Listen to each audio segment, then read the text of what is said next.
Olá pessoal, eu sou o Fernando Rocha e esse aqui, você sabe, é o nosso Saúde e Bem-Estar.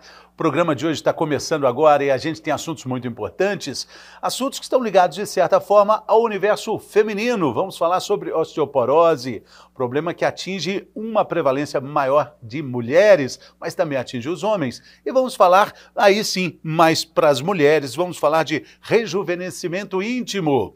A gente está falando sobre tudo isso e está te esperando aqui também. O programa está começando agora.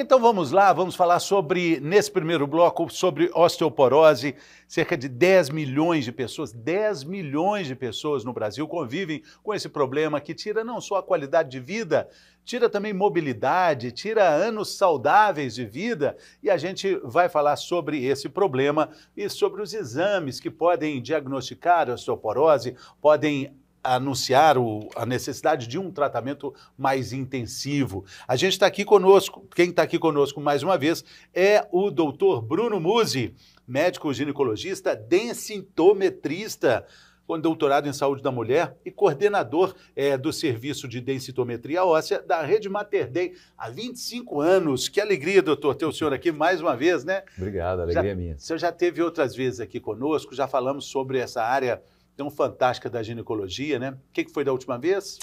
Falamos da importância do cálcio, da osteoporose e também dos exercícios ligados aí à saúde osteomuscular. Assuntos que são recorrentes, frequentes, que é sempre bom a gente falar, porque a gente vai viver mais, né, doutor?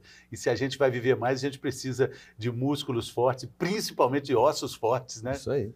Já estamos invertendo a pirâmide demográfica, o Brasil tem mais avós do que netos. Verdade. E a gente precisa ter saúde, precisa ficar em pé, né? Não, e viver com qualidade, né? E a mobilidade hoje é qualidade de vida, né, Fernando? Você se deslocar para ir ao mercado, passear, ir ao banheiro até, tomar seu próprio banho, isso é uma inclusão tremenda. Então, manter a mobilidade é manter a qualidade de vida. E quer ver um exemplo? Você que está acompanhando a gente agora, você já deve ter vivido alguma coisa, acho que os pacientes do senhor também, doutor.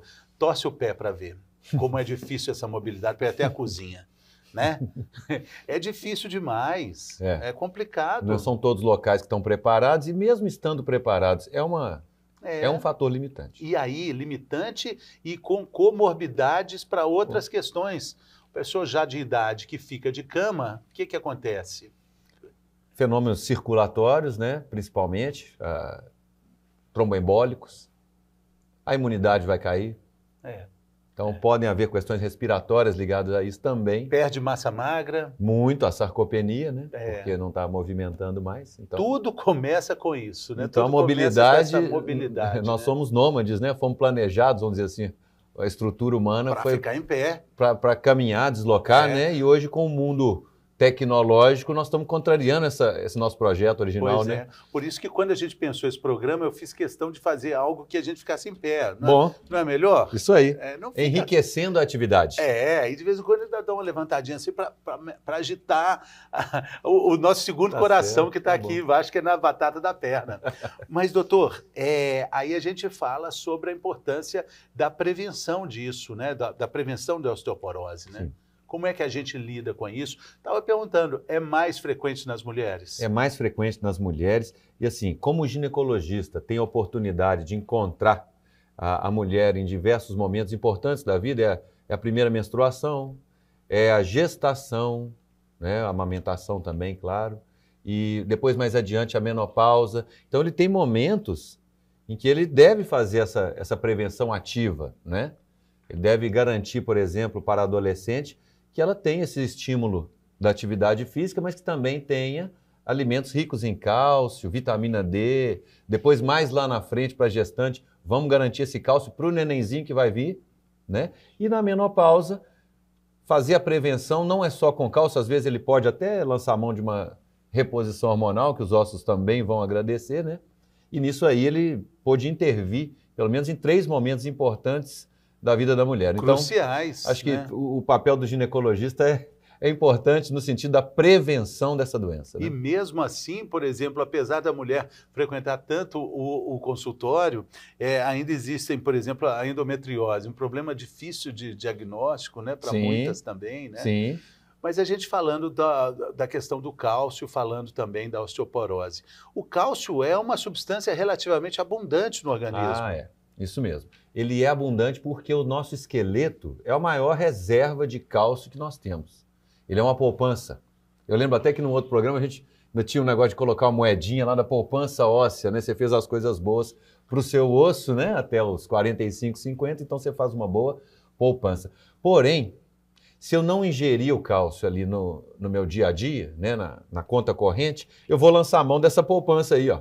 Então é importante eu também ter uma meta diária alimentar de cálcio, para eu não ficar fazendo saque lá na minha poupança, que eu já vou gastar. Entrou no cheque especial. Tem gente que vai para o cheque especial. Vai para o cheque especial. Depois entra na dívida do cartão de crédito. Juros do cartão de crédito, de pois cálcio. É mais ou menos isso aí. Altíssimo. É muito menos isso aí. Né? Mas a gente está brincando, boa. Mas está falando sério. Então vamos falar primeiro como é que a gente vai fazer essa reserva de cálcio.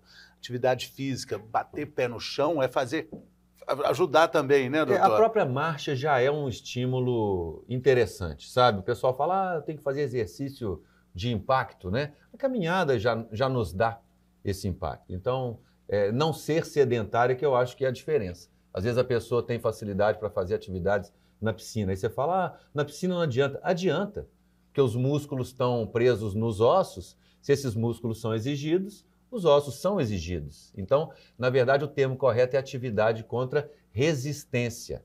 Uma atividade que exija de mim algo mais. Tá. Então, a caminhada é muito boa, a musculação também é muito boa, mas, de maneira geral, não ficar ali no sofá, né, deitado o dia inteiro, não ser sedentário,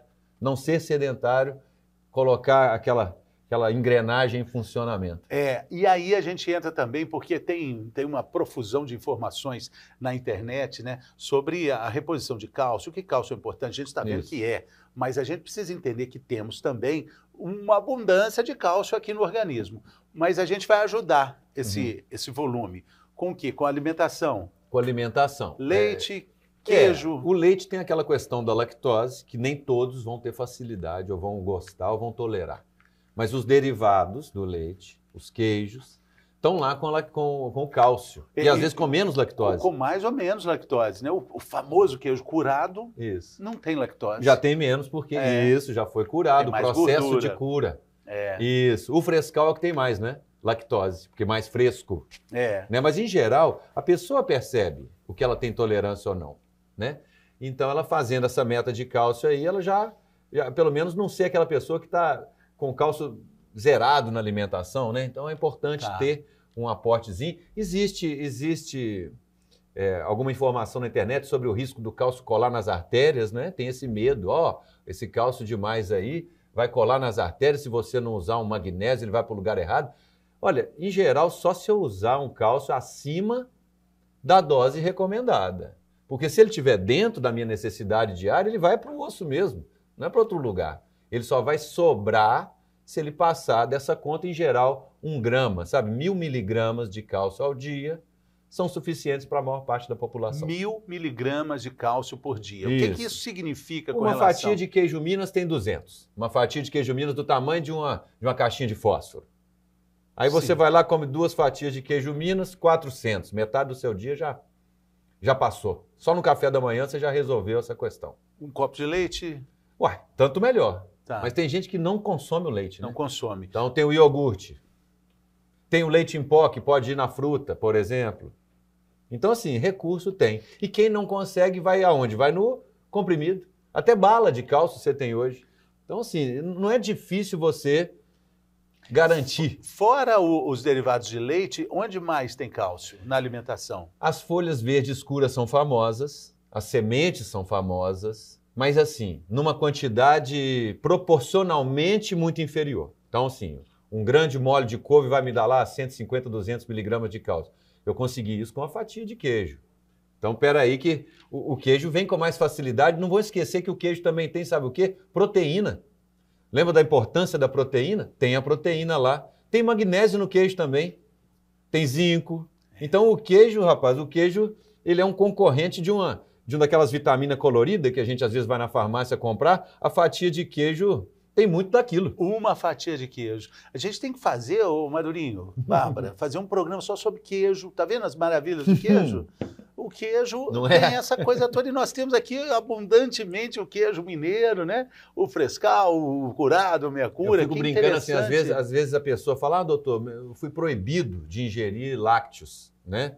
Às vezes aquela pessoa tem uma intolerância, um problema. Tem níveis diferentes de intolerância, né? Intolerância... Mas assim, se fosse uma regra, a cidade do Cerro, no interior de Minas, que é uma cidade eminentemente láctea, né? Não teria o tanto de idosos que tem, né? Longevos. Tudo bem que estão lá no meio da Serra do Cipó. Ali é bom, né? Zen ali, mas, né? Então, se o queijo e o leite fizesse geral, tão mal assim, nós teríamos uma expectativa de vida reduzida nessas cidades. Não é o que a gente vê. Essa análise é importante Não é o que a gente vê, né? Precisamos fazer urgente um programa sobre os benefícios do queijo. Mas é lógico, né? Claro que precisamos também falar desses níveis de intolerância. O intestino hoje é o nosso segundo cérebro, talvez até o primeiro, né? Certeza. Tem que ter um cuidado ali com... Nós temos mais bactérias do que células, Estamos aprendendo a lidar com essa população, com esse universo. As boas, dentro as ruins. Da gente, exatamente. Tem um clássico de Cruzeiro e Atlético dentro da gente o tempo inteiro. E a América... A América tá ali, menorzinho. A América só serve para atrapalhar. Não, só serve para atrapalhar a vida do Cruzeiro. Mas, doutor, aí a gente está falando sobre a questão do entendimento de quando a gente tem o cálcio e de quando não tem. Tá. Porque na internet, nas redes sociais... Todo mundo vende vitamina o tempo inteiro. Parece que a gente tem que sempre comprar vitamina à torta direito. Nem sempre é assim, né? Eu não sou muito dessa política. Eu entendo que a vitamina é importante, às vezes, para uma pessoa que tem uma dificuldade alimentar, dificuldade de fazer essa meta, a pessoa que come já pouco, né? Às vezes o idoso que precisa de uma vitamina ali concentrada, de uma forma terapêutica. Mas nós sabemos que o alimento real tem uma série de vantagens. Aquele prato colorido. Importante nós trabalharmos esse conceito do alimento real. Ele é real, vamos dizer assim. Né? Aquela frase, né? É desembalar mais e descascar. Desembalar menos e descascar mais. Isso, né? Vai para o sacolão. Vai para o sacolão. Mas estou falando tudo isso, estou falando de vitaminas e nutrientes para falar da importância desse exame, onde o doutor é craque, né? Ele é coordenador do serviço de densitometria óssea. Esse exame é muito importante para antecipar os cuidados com a osteoporose também, né, doutor? Verdade. Ele é uma espécie de uma medição do cálcio ósseo. Às vezes a pessoa tem alguma outra questão no corpo dela que impediu, que até quem faz a meta de cálcio, né, não consegue esse cálcio chegar ao osso, ou está tendo um consumo grande. Que come queijo, toma leite, não acontece nada. Mas a genética não favoreceu, ou ela faz uso de certos medicamentos que podem descalcificar os ossos, ou tem aqueles hábitos, maus hábitos, que também podem levar, né? O osso é um registro dos nossos hábitos, né? Então, tem pessoas que eu vou surpreendê-las, né? Ou o médico vai solicitar por suspeição o exame de densitometria. Esse exame vai quantificar a massa óssea, vai ranquear a pessoa entre alto, médio e baixo, e as pessoas que tiverem ali, por exemplo, no médio, vão receber uma abordagem preventiva. Quem está já no alto risco, mais lá embaixo, com a massa óssea baixa, já vão receber uma orientação mais terapêutica, mais um tratamento, né? Então a gente consegue separar as pessoas que estão bem, que nem o colesterol faz com o risco do infarto. Ele separa a população de maior risco, que merece até medicamentos, da população de menor risco, que eu posso só fazer uma manutenção daquilo que já está bom. E essa graduação no exame de colesterol, o exame de sangue, é mais simples de ver. Com a densitometria é mais sofisticado, né? Não é muito não, porque no colesterol a gente fala, está acima de tanto, está alto, né? A densitometria tem um valor intermediário. Tem aquele valor ali que eu ainda estou bem, não estou com o risco aumentado. Então, a única diferença é essa, que eu vou ter um valor intermediário, a gente usa o termo, a palavra, né? Osteopenia não é uma doença, osteopenia é uma classificação de pessoas que não estão mais com a massa óssea que tinham aos 20 e 30, mas que também não estão com a massa óssea ruim. Então, é o que a gente chama de valores intermediários, onde eu consigo resolver muito com medidas conservadores. Sim. E como é esse exame? O exame, a pessoa deita sobre uma mesa, o exame em inglês é até chamado de scan ósseo. Então, é um scan que se faz mesmo, às vezes a paciente pergunta, doutor, está fazendo um scan, estou sentindo que eu estou fazendo um scan aqui do meu corpo? Isso, esse scan Uma varredura. Uma varredura, que dura aí 40, 50 segundos, e pronto. E a quantidade de raio-x é mais baixa do que a quantidade que Belo Horizonte tem um dia.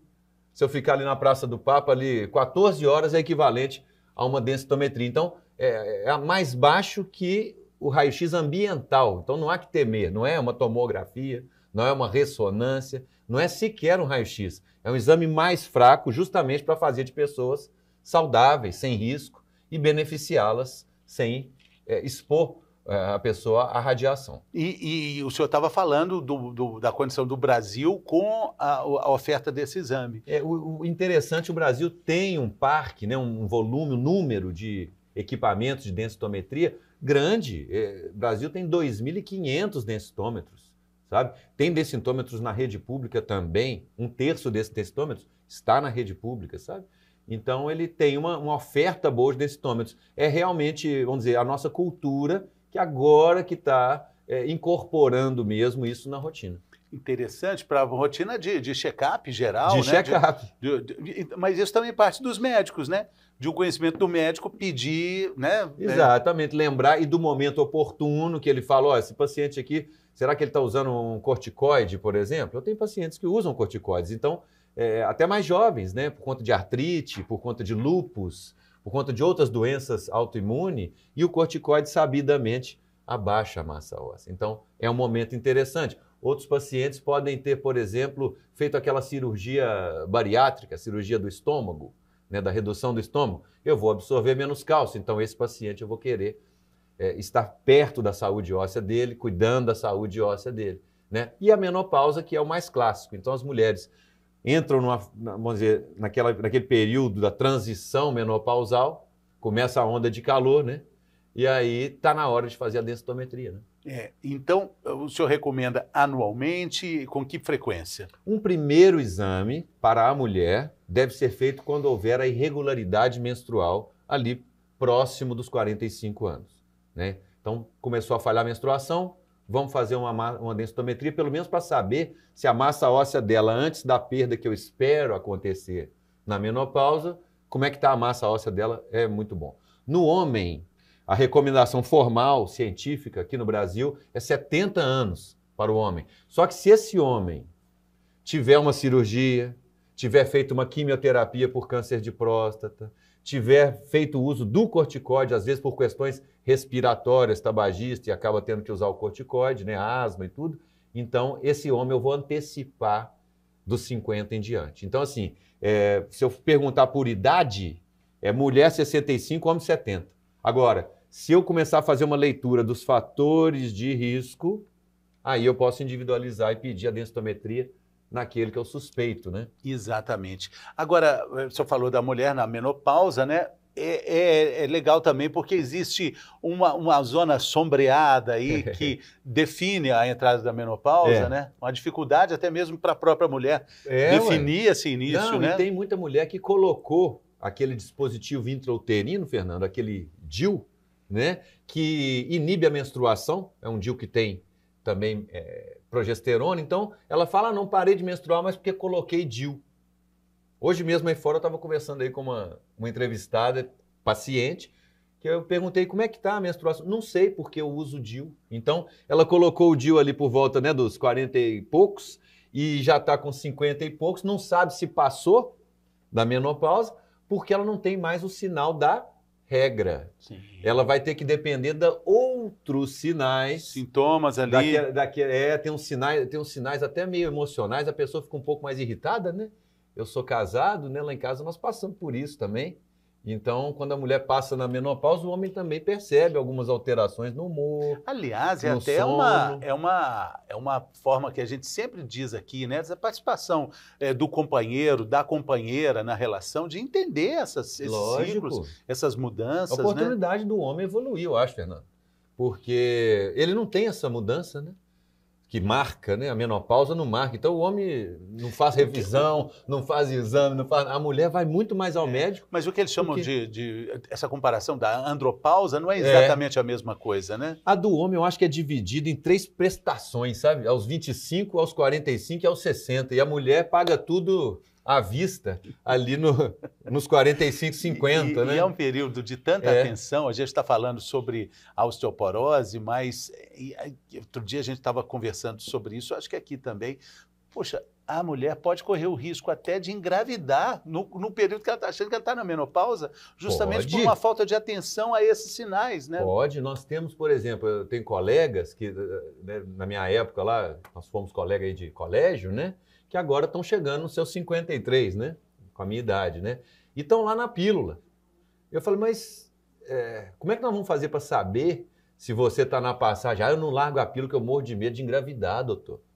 Então a gente tem que primeiro convencer a pessoa a fazer um exame de sangue, assim, por exemplo, para descobrir se está na menopausa, porque não larga a pílula, tem medo de engravidar, né? Ela não quer uma gravidez naquela hora. Imagina, nesse momento, quando a vida, né, a vida abre um portal da maturidade para outras questões tão importantes da vida, não está pensando exatamente na gravidez. Não está pensando nisso, e pode já estar na passagem, Fernando. Já pode estar na passagem e é importante porque na passagem a gente ajuda ela também. A título de informação, esse período de atenção começa depois dos 40 e poucos ou só mais para frente? Eu vou dizer o seguinte, tempo de chuva, todo sinal é chuva. Então, assim, 45 anos para frente, todo sinal é chuva, sabe, Fernando? Olhou, ó, vai chover. Tempo de chuva, todo sinal é chuva, sabe?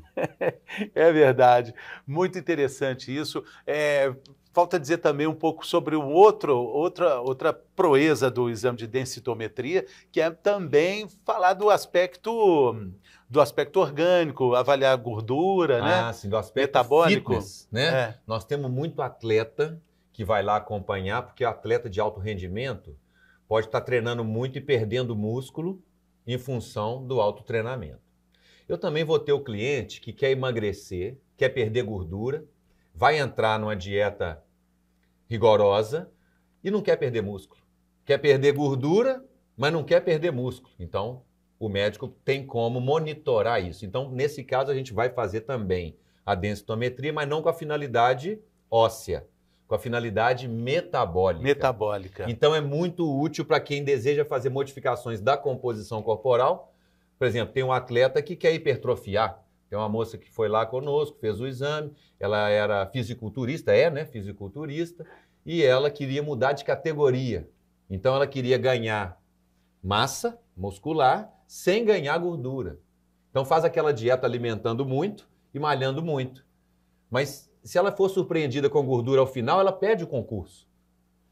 Então, em vez de eu ficar ali só medindo na fita, que pode ter alguma imprecisão, eu tenho como fazer uma medida não invasiva, precisa, de regiões separadas, braços, tudo separadinho, e dar essa informação para ela. É mais precisa que aquela famosa bioimpedância. Na verdade, a bioimpedância foi calibrada na densitometria. A bioimpedância é um exame que não usa raio-x, ele é mais portátil, então ele espalha bem esse conceito da composição corporal. Quer dizer, em cima da balança eu tenho 70 quilos, vamos supor meu peso lá, 75. Mas pode ser 75 de gordura, de banha, ou 75 de carne magra, né? A balança não me fala isso. A bioimpedância já me dá essa informação. E a densitometria me dá uma informação com a margem de erro muito pequena, permitindo, então, que eu avalie o paciente de tempos em tempos, de acordo com o treinamento ou com o regime. Então, o médico ajusta. Às vezes o regime está forte demais, a pessoa está perdendo músculo. É aquela pessoa que você falou, você está abatido, você está fazendo dieta? Tô fazendo dieta, tô correndo, e você está sentindo que a pessoa está até meio cinza, né? Meio anêmica, né? Aí você vai lá e fala, não, você está perdendo músculo, está demais. E aí perde a vitalidade. Eu acho que exagerou, né? Sim, sim. Gostou, tá certo, que bom, mas também... Um ponto de atenção, né?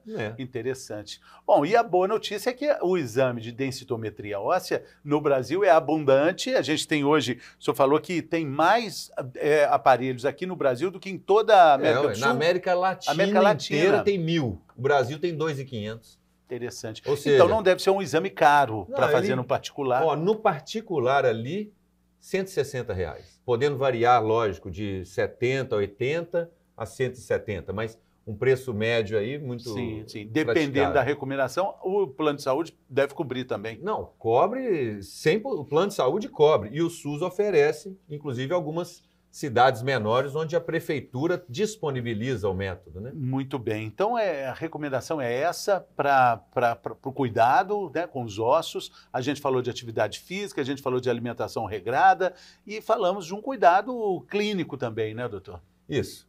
Lembrar que não é só alimento e atividade física, tem pessoas que têm uma predisposição genética, tem pessoas que têm condições individuais. Não vamos esquecer, por exemplo, da mulher que tratou o câncer de mama e que agora tem que usar certos medicamentos que vão tirar o hormônio dela todo para a doença não voltar, né? O osso também gosta desse estrogênio. Então, a falta do estrogênio nessas mulheres também, elas vão fazer lá o exame de densitometria para poder saber se realmente o osso está aguentando a terapia pós-câncer de mama. Muito bem. Sabe? Doutor Bruno, muito obrigado pela gentileza, pela simpatia aqui. Volte sempre, é sempre bem-vindo. Obrigado, Fernando. Obrigado, valeu.